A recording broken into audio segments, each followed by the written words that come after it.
PLT Wali Kota Surabaya akan berkoordinasi dengan Pemprov Jatim terkait jatah vaksin untuk Surabaya. Menurut Wisnu Saktibuana, Forkopimda Surabaya jadi prioritas yang akan divaksin terlebih dahulu.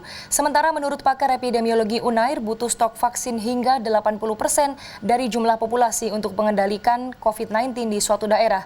Jika pengadaan vaksin masih seperti saat ini, kemungkinan COVID-19 di Indonesia baru bisa dikendalikan 15 bulan ke depan.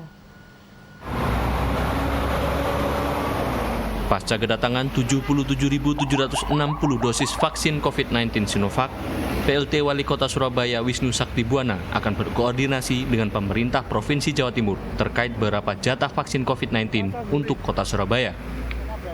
Wisnu menyatakan Forkopimda Surabaya menjadi prioritas yang akan divaksin terlebih dahulu jika sudah diketahui berapa jatah yang akan diterima. Jadwal vaksinasi pun sudah direncanakan, yakni pada hari Kamis dan Jumat minggu depan. Untuk kesiapan vaksin ini akan dimulai serentak secara nasional minggu depan. Di Jakarta itu diawali tanggal 13 hari Rabu, dan itu dengan Pak Presiden dan sebagainya sebagai awal. Nah, nanti ditindaklanjuti di tingkat provinsi dan daerah, itu hari Kamis dan Jumat.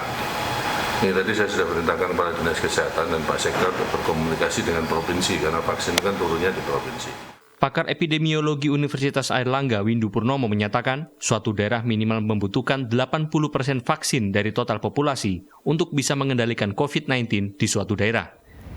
Jika populasi Jawa Timur mencapai 40 juta orang, maka 32 juta orang sudah harus divaksinasi agar COVID dapat dikendalikan. Itu yang kita sebut sebagai herd immunity, sebagai kekebalan kelompok. Jadi harus bisa mencapai minimal 70-80%, yang terbaik 80%. Jadi kalau penduduk Jawa Timur itu 40 juta, ya berarti harus yang divaksinasi harus antara 28 juta sampai 32 juta. Sementara melihat kondisi pengadaan vaksin di Indonesia, kemungkinan pandemi COVID-19 baru bisa dikendalikan 15 bulan ke depan dengan perkiraan jumlah dosis mencapai 400 juta dosis vaksin. Wahyu Pratama Putra, Surabaya.